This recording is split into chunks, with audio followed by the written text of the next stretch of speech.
Sabia que Jesus nos faz satisfeitos? Amém? Queridos, deixa eu trabalhar um assunto aqui. Eu tinha preparado uma mensagem durante a semana para conversar com vocês, mas hoje à tarde eu estava conversando com um amigo meu e ele estava falando sobre como a comparação tem afligido as pessoas que ele conversa. Então ele tem conversado com algumas pessoas e ele falou assim: comparação tem afligido demais as pessoas. Você precisava falar sobre isso, você precisava conversar com as pessoas sobre isso, você precisava ministrar o coração das pessoas a respeito disso. E de repente eu peguei e falei: faz sentido, eu vou montar uma mensagem, vou falar com ele sobre esse tema, a comparação. E para isso eu quero começar lendo uma história que está em Lucas. É uma parábola contada por Jesus, é uma história contada por Jesus. Lucas capítulo 18, versículos 9 ao 12, que diz o seguinte: há alguns que confiam em sua própria justiça e desprezam os outros. Preste atenção bem nessa frase aí, porque essa frase vai reger a nossa mensagem hoje. A gente vai aprender muito com isso. Há alguns que confiam em sua própria justiça. Ou seja, eles confiam demais em si mesmos, nas suas próprias obras, e desprezam os outros. Por confiarem em si mesmos, acabam desprezando os outros. Jesus contou essa parábola. 2 homens subiram ao templo para orar. Um era fariseu e o outro publicano. O fariseu em pé orava no íntimo: Deus, eu te agradeço porque não sou como os outros homens, ladrões, corruptos, adúlteros, nem mesmo como este publicano. Jejuo 2 vezes por semana e dou o dízimo de tudo o que ganho. Essa era a oração desse fariseu, desse homem. Era um homem que confiava tanto nas obras que tinha realizado, era um homem que confiava tanto em si mesmo, que no fim acabava desprezando, menosprezando, rejeitando os outros. E a oração dele diante de Deus era baseada na comparação. Ele não tinha um relacionamento com Deus, ou seja, Deus não havia se revelado a ele, mas ele tinha um Deus que ele queria tentar agradar, e pelas suas próprias obras ele falava: ok, eu quero falar, Deus, que eu sou bom, mas eu não sei falar como eu sou bom, porque eu não tenho certeza se eu sou bom. Mas então o que eu vou fazer? Eu vou menosprezar, eu vou desprezar alguém. Eu vou falar: essa pessoa, esse publicano é ruim, adúltero, corrupto, para poder mostrar para Deus o quanto eu sou bom. Esse é o problema do negócio chamado religião. Esse é o problema de um negócio chamado sabedoria deste mundo.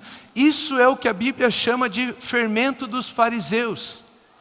É esse conhecimento corrupto, é isso que Paulo fala, que nós não devemos nos amoldar a esse conhecimento da justiça própria. Não se amoldem ao padrão deste mundo. Quando Paulo nos fala em Romanos 12, ele está falando assim: ei, não se amoldem ao padrão de buscar a justiça própria.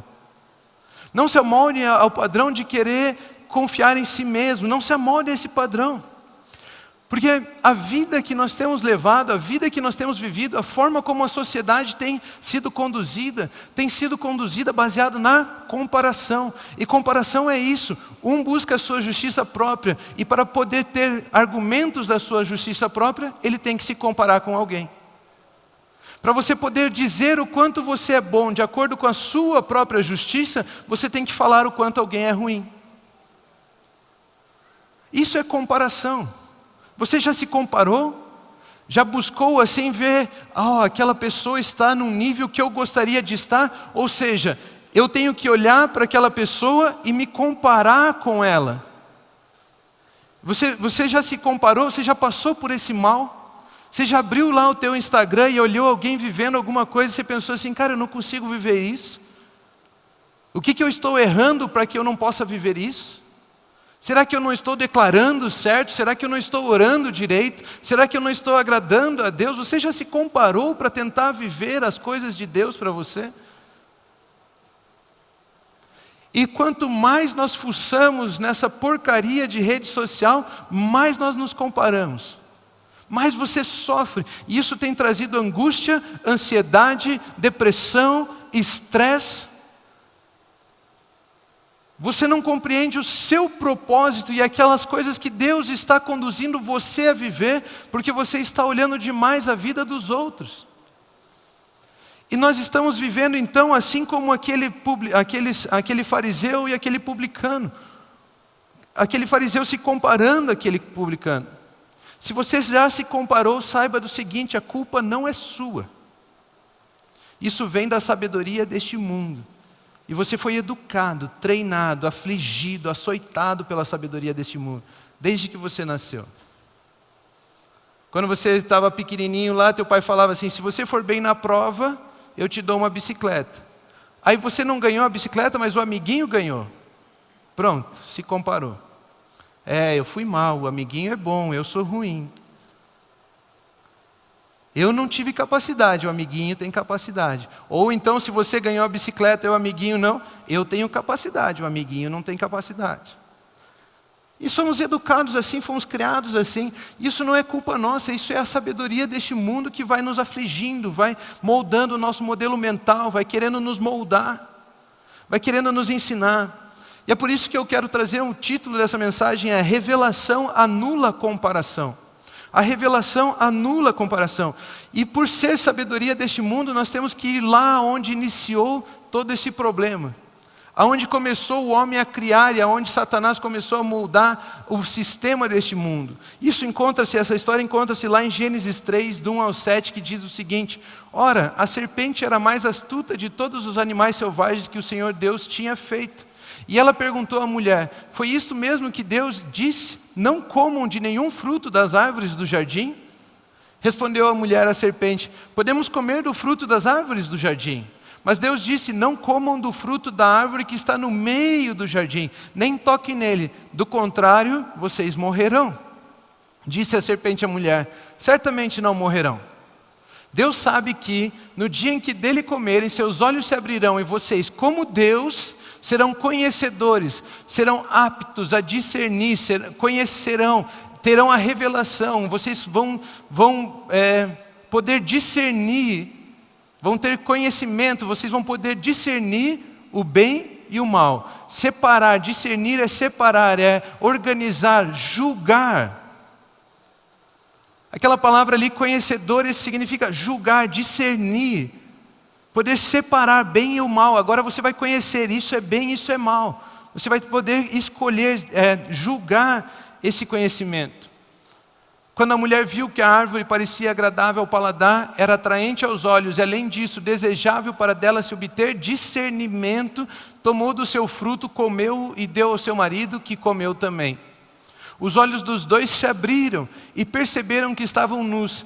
Então juntaram folhas de figueira para cobrir-se. Olha só que interessante. O que chama a atenção é que eles passaram a ter a capacidade de julgar. Eles já tinham a capacidade de escolher coisas. Não é aqui que começa a capacidade do homem de escolher as coisas. Mas aqui agora o homem tem a mesma capacidade de Deus, de julgar, de discernir, de fazer separação das coisas. E o homem não havia sido criado para isso. Então os olhos dos homens foram iluminados e eles começaram a julgar: isso é bom, isso é ruim, isso é certo, isso é errado. E eles começaram a comparar então. Para você poder julgar, para você poder fazer essa separação, você precisa estabelecer um padrão. E como só Deus tinha nele um padrão de verdade capaz para poder julgar as coisas, o homem começou a criar os seus próprios padrões para poder discernir as coisas. Como que eu vou falar se isso é bom e se isso é ruim? Eu preciso de um padrão para isso. E de repente eu e você agora vivemos num mundo onde, mas o seu padrão não é o meu padrão, então eu não sei, isso pode ser bom para você, mas pode ser ruim para mim. Porque os padrões que os homens inventam não têm base, não têm verdade. São frutos do pecado, são frutos do conhecimento do bem e do mal. Eles não têm em si segurança, eles não têm em si verdade. E percebem isso? Eles começaram a julgar. E para julgar, eles mesmos passaram a fazer comparações. Uma das primeiros julgamentos que eles fizeram é: estamos nus. Se estamos nus, não estamos dignos de entrar na presença de Deus, vamos nos cobrir com folhas de figueira. Começaram a julgar, mas a vida toda, até aquele momento, eles tinham estado nus na presença de Deus. Mas quando eles tiveram os olhos abertos, eles acharam que aquilo não era bom mais. E aí eles começaram a agir da sua própria maneira. Vamos nós mesmos produzir uma forma de sermos dignos de estarmos na presença de Deus. Vamos produzir no nosso próprio esforço. Vamos trabalhar de acordo com a justiça própria, para estar diante de Deus. Não estamos aptos para a presença de Deus, nós precisamos fazer algo. Foi o que eles pensaram. Precisamos, costurar folhas de figueira. Não sei se você, quando você era criança, já foi brincar com folha, mas enfia o dedo, rasga. Imagina costurar a folha. Cara, não vai dar em nada disso, não vai ser bom. Sabe, algumas pessoas elas pensam assim: pastora, eu até queria ir na igreja, mas eu faço tantas coisas erradas, eu precisava me limpar antes. Como se você se limpar fosse transformar você digno de estar na presença de Deus. Nunca vai acontecer isso. Nunca vai acontecer isso. A minha esposa Luísa, ela tem um exemplo muito bom, muito simples de entender. Algumas pessoas falam isso: pastor, eu até queria ir na igreja, mas eu precisava me limpar antes de ir até Deus. E ela pergunta para essas pessoas assim, ela fala: ok, você se limpa antes de tomar banho? Porque o único capaz de perdoar os seus pecados e te limpar de toda a culpa e condenação é Jesus. Ele é seu banho, é Ele quem cuida de você, é Ele quem transforma a sua vida. Você não tem capacidade de abandonar a vida de pecado, você não tem capacidade de se limpar para estar diante de Deus, mas Jesus tem capacidade de limpar você e fazer você digno de estar na presença de Deus. Então, as pessoas elas pensam assim, mas isso é uma mentira colocada. Jesus é o perdão dos seus pecados. Você não precisa se limpar, pois Ele vai te ajudar com isso. A justiça própria é isso: querer fazer o que só Deus pode fazer por nós. É querer garantir nos meus esforços, no meu julgamento, na minha comparação com as outras coisas, aquilo que só Deus pode fazer por mim. Essa é a justiça própria. Quando eu preciso da minha justiça, eu desprezo os outros. Eu me comparo com os outros. Olha o que uma outra versão de Gênesis 3 aqui diz, Gênesis 3:5, nessa outra versão diz o seguinte: Deus disse isso porque Ele sabe que após comerem deste fruto, vocês serão capazes de entender coisas que agora sequer imaginam. Vocês serão como Deus, já que poderão decidir por si mesmos o que é bom e o que é mal. Vocês vão poder julgar. Vocês vão ter conhecimento do bem e do mal. A capacidade do homem de julgar as coisas nasceu aqui. Então ele já tinha a capacidade de escolher e agora ele passou a julgar. E agora, para julgar entre o bem e o mal, precisava de um parâmetro. E o parâmetro gerou comparação. E aí surgiram palavras como maior, melhor, mais. Todas as vezes que você fala assim, essa poltrona é melhor do que aquela cadeira que está lá em cima, você tem que comparar a algo. Todas as vezes você fala, essa igreja é maior do que a que eu ia antes, você está comparando. Porque a alma agora precisa de um parâmetro. E o parâmetro para a alma discernir as coisas é a comparação. Ela pega um objeto e compara aquele objeto com outra coisa. Vocês estão me acompanhando? Vocês estão entendendo? Então o parâmetro gerou comparação. Maior, melhor, mais. Você já falou alguma coisa assim? Eu quero ter a melhor empresa do meu ramo. Pronto, não é de Deus. Eu quero ter o maior negócio do meu ramo. Pronto, não é de Deus. Eu quero ser o melhor aluno da minha turma. Não é de Deus. Por quê? Porque é baseado no conhecimento da alma, do bem e do mal. É baseado no fruto do pecado, é resultado do pecado. É baseado na comparação. Eu quero ser um bom aluno. Perfeito. Eu quero ser o aluno que Deus me disse que eu sou. Perfeito. Percebe? Acabar com a comparação e viver o propósito que Deus tem sobre você. Porque senão Deus vai poder perguntar para você: quem te fez juiz? E a única resposta para isso é o pecado. Quem te fez juiz sobre os outros? Quem te fez juiz sobre as coisas? Quem te fez juiz para poder comparar? Foi o pecado, Deus. Foi quando Adão comeu do fruto lá e agora eu tenho que comparar as coisas para eu saber quem sou. Desculpa, Deus, eu não sei o que está acontecendo, mas eu tenho que fazer isso. Eu não sei viver de outra maneira. O pecado então gerou comparação e a comparação gera o que nós chamamos de religião. Jesus disse certa feita, quando eles colocaram uma mulher que havia sido pega em adultério na frente dele, ele falou assim: quem não tem pecado, que atire a primeira pedra. E eles, do mais velho ao mais novo, foram deixando as pedras que eles tinham pego para matar aquela mulher. Por quê? Porque Jesus estava mostrando: ei, o sistema da comparação, o sistema da religião, o sistema da justiça própria é falho. Você quer usar do pecado do outro para se sentir bem. Você quer anular o outro para se sentir bem. Você precisa menosprezar alguém, desprezar alguém, para você achar que você está numa posição privilegiada, para você achar que você está bem. Esse é o sistema da comparação, da religião. E ele estava revelando como é falho o sistema da religião, da comparação, da justiça própria, de condenar o outro para ser exaltado. Religião não é receber o que Deus lhe dá, é querer garantir que as minhas obras de justiça sejam melhores que as suas. Esse é o sistema religioso. Quanto melhor eu for do que você, mais créditos eu tenho com Deus, daí talvez Ele aceite a minha oração, não a sua. Quem busca a sua justiça própria despreza os outros.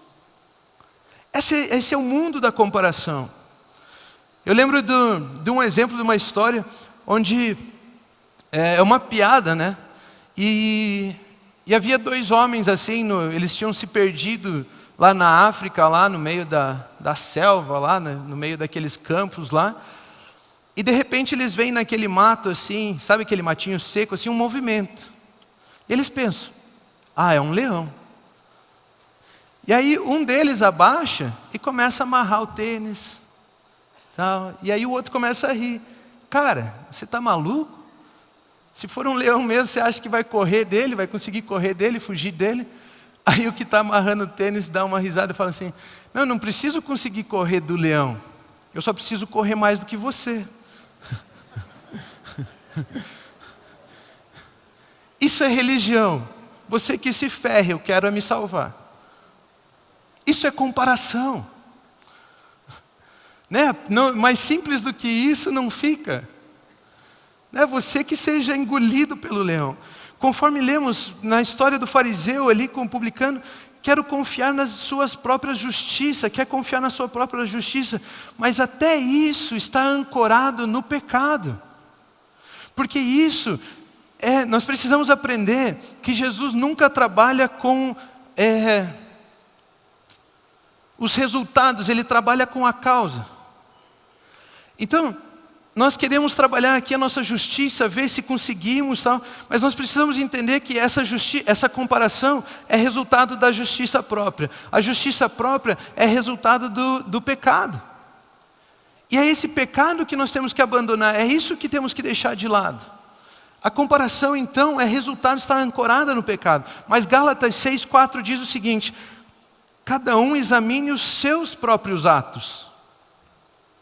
Os próprios atos, e então poderá orgulhar-se de si mesmo, sem se comparar com ninguém.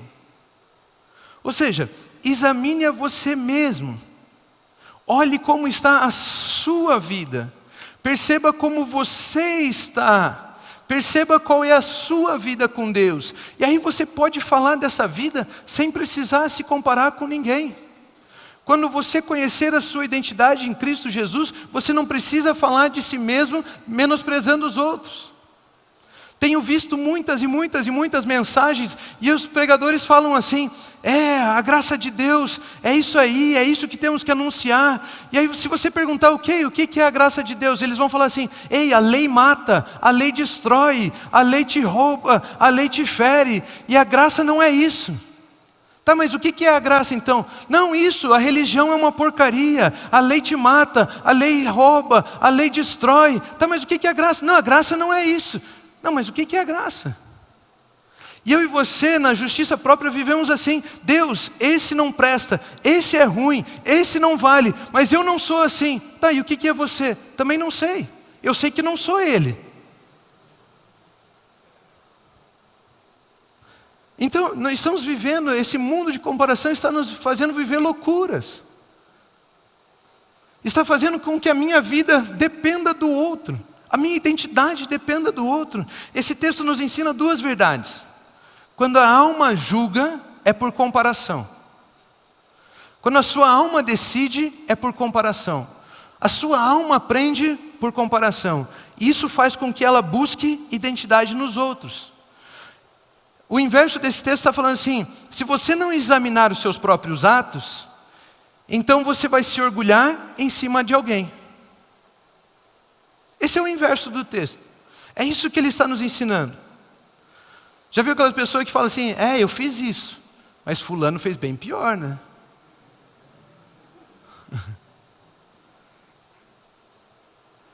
Principalmente quando você está na 5ª série lá. Professor, eu dei um soco, mas olha o que o fulano fez também. Não sei quantos de vocês dão um soco na 5ª série. Sei lá o que você fazia naquilo. Mas o fulano também fez bem pior. Olha só, você viu? Fulano perdeu seguidores. Você viu? Fulano está ganhando seguidores. O que você tem a ver com isso? Não é nada. Nada. Aí as pessoas com seguidores se consideram aptas a julgar. E não querem ser julgadas. As pessoas então estão me seguindo, então agora eu sou apto a dar minha opinião sobre qualquer coisa. Eu queria falar, mas não vou falar. Cara, eu estou nem aí para a sua opinião. Não, é que ia falar besteira. Não estou nem aí para a sua opinião. Mas se um grande número de pessoas me segue, isso me dá credibilidade para falar. Não, porque você não depende do que os outros pensam a seu respeito. E aí a gente fica nesse mundo de comparação. E aí eles dão opinião, e aí se tem hater falando mal da opinião deles, eles se sentem ofendidos. Você se dá o direito de dar opinião e não deixa os outros ter opinião também? É uma loucura, é uma porcaria esse mundo aí. Todo mundo se degladiando. Gálatas fala assim: vocês ficam ferindo uns aos outros, vocês vão terminar se devorando. Vocês vão terminar se devorando. As suas opiniões devem ser baseadas na verdade, não na credibilidade que você acha que tem porque os outros te consideram alguma coisa, se comparam com você, porque você está se comparando com os outros. As opiniões estão baseadas na verdade, Jesus, e não no conhecimento do bem e do mal. Mateus diz, não julguem para que vocês não sejam julgados, pois da maneira que vocês julgarem, vocês serão julgados. Se eu me comparo, eu acabei de colocar alguém como a régua de medir. E eu estou julgando. E da forma que julgo, serei julgado. Essa é a régua que vão usar para me medir também. A Bíblia é muito clara com relação a isso. Outro princípio que aprendemos aqui é: não devo me comparar, mas avaliar os meus próprios atos.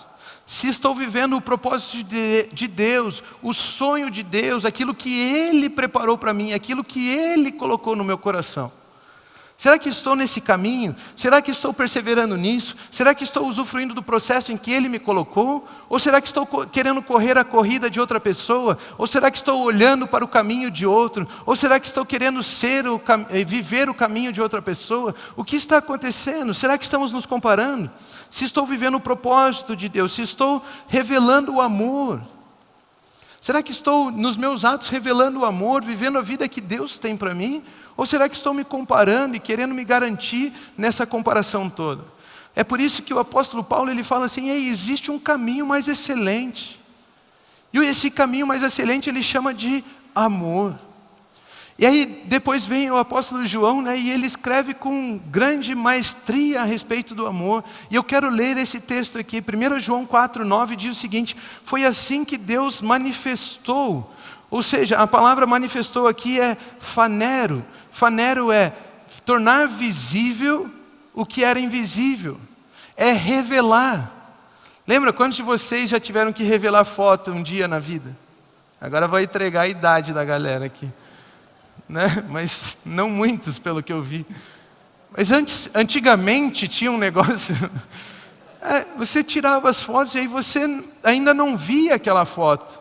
Não é igual o teu celular que você tira 1 milhão e consegue ver todas. Se você apertasse 10 vezes o negócio, você perdia o filme, né?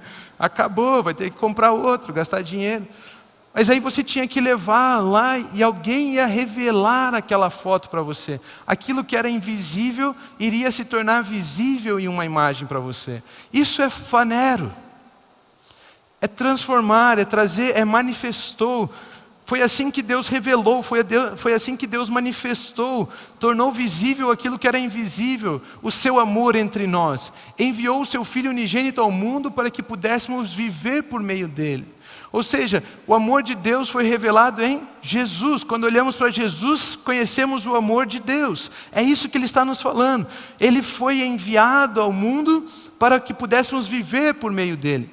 E aí a continuação, 1 João 4, do 12 ao 19, diz assim: ninguém jamais viu a Deus. Se amarmos uns aos outros, Deus permanece em nós e o seu amor está aperfeiçoado em nós.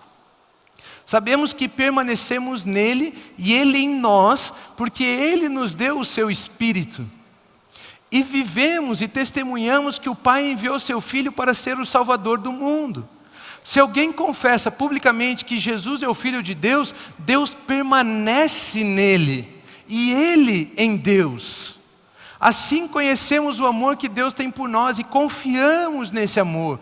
Deus é amor. Todo aquele que permanece no amor, permanece em Deus, e Deus nele. Dessa forma, o amor está aperfeiçoado entre nós, para que no dia do juízo tenhamos confiança, porque neste mundo somos como Ele. No amor não há medo, ao contrário, o perfeito amor. Olha, existe amor que não é perfeito. O perfeito amor. Qual é o amor que não é perfeito? O amor baseado no bem e no mal. Qual é o amor perfeito? O amor baseado na verdade. O perfeito amor expulsa o medo, porque o medo supõe castigo. Aquele que tem medo não está aperfeiçoado. Aperfeiçoado aqui fala de completo. Teleios. Sabe quando Jesus fala tetelestai, ele fala está consumado, está completo, está perfeito. Aperfeiçoado aqui fala, quem tem medo não está completo no amor. Nós amamos porque Ele nos amou primeiro. Perfeito amor lança fora todo medo. Ou seja, livra você de supor condenação sobre você mesmo, de precisar fazer comparação. E por que perfeito amor? Pois está baseado na verdade. O Espírito Santo não guia no certo e errado. O Espírito que Deus colocou em nós nos guia na verdade. Quando o Espírito da verdade vier, Ele falará a respeito de Jesus. Quem é Jesus? A verdade, o caminho, a vida. O Espírito então, ele não se baseia no que é certo e errado. O Espírito, ele se baseia no que é verdade. Quando nos é revelada a verdade, quando nós estamos com a palavra de Deus em nós, Ele está em nós, nós nele, nós estamos aperfeiçoados nele. Aperfeiçoados é completos, perfeitos. Quando nós estamos perfeitos, nós vivemos, agora temos um padrão estabelecido por Deus. E não precisamos mais nos comparar e tentar criar os nossos próprios padrões de valores, de sucesso e de menosprezando os outros, desprezando os outros, os nossos próprios padrões de justiça própria. Mas nós encontramos em Deus a verdade. Porque o perfeito amor tem compromisso com a verdade, não com o que sentimos, pensamos, não com o que vemos. Não com o que é certo e errado, não o que os olhos lá, quando ela mordeu o fruto, comeu do fruto, se abriram, não com aqueles olhos da alma que se abriram. O amor não tem compromisso com isso, o amor tem compromisso com a verdade em Deus. A justiça própria, a comparação, ela tira o foco, né? O amor tira o foco do certo e errado e coloca o foco na verdade. Sendo assim, eu não preciso comparar para entender, apenas recebo o que me é revelado por Deus. E a revelação, então, anula a comparação. Porque eu não preciso de algo para entender, eu apenas recebo e confio naquilo que Deus revelou a mim. E eu e você fomos feitos para viver igual Adão vivia lá no Éden. Ele apenas recebia e confiava naquilo que Deus revelava a ele a seu respeito. Ele não tentava decidir mais por si mesmo, ele não tentava fazer nas suas próprias forças. Antes da queda, ele vivia aquilo que Deus revelava a ele. E Deus revelava: você é a coroa da criação. Ei, todos os animais estão sujeitos a você. Você pode comer de todos os frutos, né? Menos da árvore lá do conhecimento do bem e do mal. Deus revelava a ele e ele escolhia viver aquela revelação. Ele escolhia viver o que Deus dava a ele. A comparação então nos leva a condenar o próximo, pois não olhamos o seu propósito, olhamos o quanto ele está pior ou melhor do que eu. Isso é comparação. Mas no amor, Deus me faz completo. Deus me faz perfeito. Você consegue imaginar? O texto que lemos diz o seguinte, que no amor, quando nós permanecemos no amor, Deus permanece em nós, e nós nele. Você consegue imaginar o que é ter Deus dentro de você? Vamos imaginar que você é uma bexiga, e aí você enche essa bexiga de água, Deus é água. Tem espaço para mais alguma coisa ali? Você é perfeito, você é completo. Aqueles que estão no amor, eles têm Deus neles. Ou seja, eles já são completos, eles já são perfeitos. E se você já é completo, você já é perfeito, para que você vai precisar se comparar a algo ou alguém para descobrir quem você é? Para que você vai precisar inventar padrões externos para descobrir quem você é? O perfeito amor te fez completo. O perfeito amor é Deus habitando em você, você habitando em Deus. É você estar completamente satisfeito. Né? Quando que a gente fala assim, não, estou satisfeito. Quando alguém serve aquele banquete na tua frente, você come, come, come. De repente a tiazinha ela fala assim, né? Ah, querido, come mais. Não, eu estou satisfeito, eu estou cheio, eu estou completo. Eu estou satisfeito, eu não preciso de mais nada. Eu não preciso do que vem de fora, eu não preciso, eu já sou, eu já estou. E o amor então, ele nos faz perfeito, ele nos faz completo.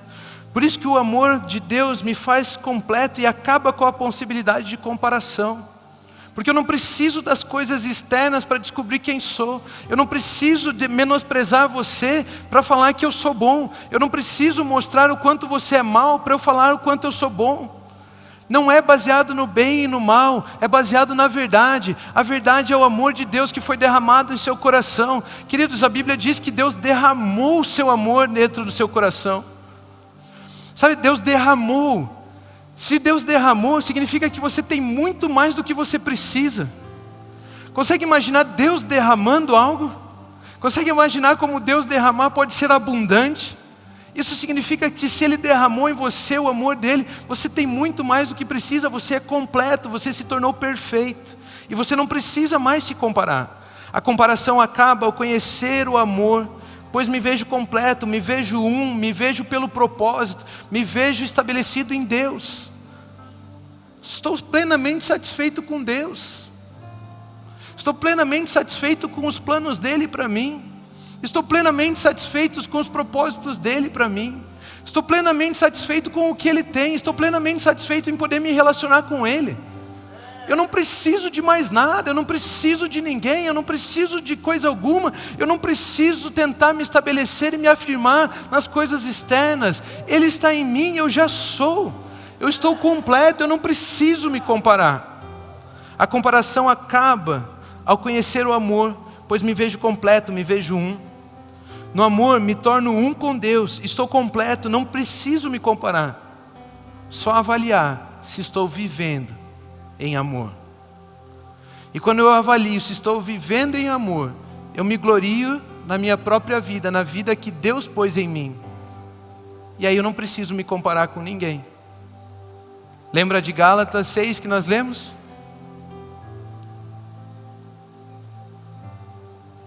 Cada um examine seus próprios atos, então poderá orgulhar-se de si mesmo, sem se comparar com ninguém. Nós estamos no amor. Se o amor está em nós, nós estamos nele, nós estamos completos. Vamos avaliar a nós mesmos nesse amor. Estamos vivendo o que o amor nos permite viver? Ou estamos querendo viver outras coisas, estamos querendo viver o que os outros vivem, nos comparar, o que nós estamos vivendo? Me ver completo em Deus gera gratidão, pois eu sei que isso é muito mais do que eu merecia. Se Deus derramou o amor dele no seu coração, você recebeu muito mais do que você merecia. Nós recebemos a abundância de Deus, é muito mais do que nós merecíamos. A Bíblia nos ensina que Ele nos amou quando nós estávamos mortos em nossos pecados e delitos. Morto não tem nada a oferecer, morto não tem como pagar. Ele deu para você de graça e abundantemente. É muito mais do que nós merecemos. E quando nós reconhecemos que recebemos muito mais do que merecemos, isso gera em nossos corações gratidão. Salmos 37, eu vou me estender um pouco, tá? Desculpa. Salmos 37, 1-7 diz o seguinte: não se aborreçam por causa dos homens maus e não tenham inveja dos perversos. Pois como o capim logo secarão, como a relva verde logo murcharão. Confie no Senhor e faça o bem. Assim você habitará na terra e desfrutará a segurança. Deleite-se no Senhor, agrada-te do Senhor, e Ele atenderá os desejos do seu coração. Entregue o seu caminho ao Senhor, confie nele e Ele agirá. Ele deixará claro como a alvorada que você é justo e como o sol do meio-dia que você é inocente. Ele vai falar da sua justiça, você não precisa produzir sua própria justiça. Descanse no Senhor e aguarde por Ele com paciência. Não se aborreça com o sucesso dos outros, nem com aqueles que maquinam o mal. Não se aborreça com o sucesso dos outros, não olhe o caminho dos outros. Gere gratidão no seu coração por perceber que você pode confiar nele. Ele já fez, Ele já te deu a justiça em Cristo Jesus. Ele te fez uma nova criação, Ele derramou o amor dele em você, Ele te deu a possibilidade de viver a vida abundante. Ele fez, confie nele, confie nele. Nós não precisamos nos aborrecer com o sucesso dos outros, nós não precisamos olhar a vida dos outros, nós não precisamos nos comparar, não precisamos nos medir e medir os outros. Agradar-se é confiar, deleitar-se é confiar, é saber que Ele é capaz, Ele deseja, Ele decidiu me dar mais do que eu mereço. E não apenas me dá, mas está me levando a usufruir aquilo que Ele me deu. Gratidão acontece quando você sabe que está sendo tratado melhor do que merece. Aqui é gerado gratidão. E a gratidão é a revelação de que o amor dele foi derramado no meu coração. Isso gera gratidão. E a gratidão acaba com a comparação. Gratidão evita a comparação. Eu estou plenamente satisfeito com quem sou em Cristo. Por que eu preciso olhar para você e ver a sua vida, como você está vivendo ela?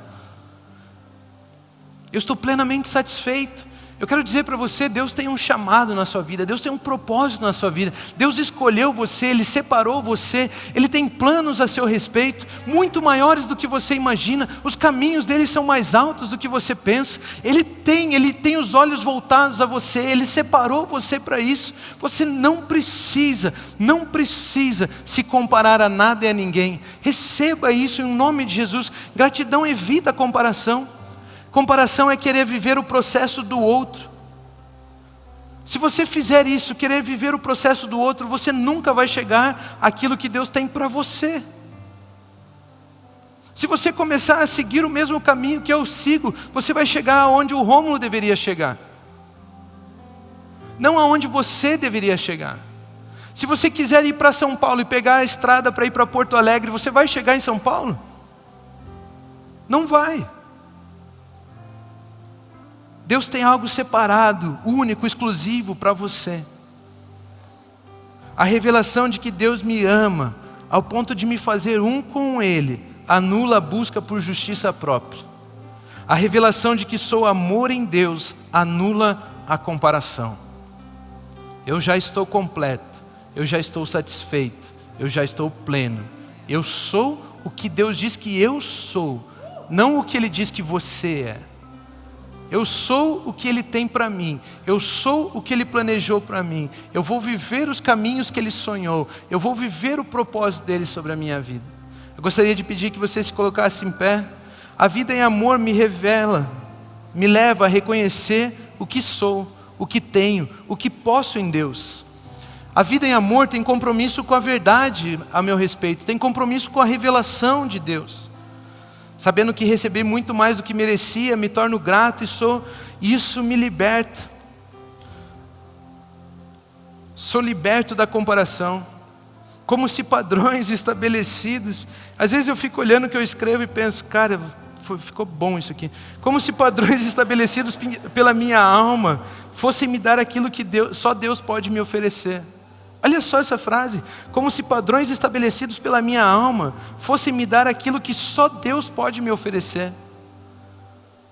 Como se na comparação da minha alma, daquilo que eu vejo, daquilo que eu estabeleci como padrão, como se aquilo ali fosse a vida que Deus sonhou para mim, como se aquilo ali fosse me dar só o que Ele pode oferecer.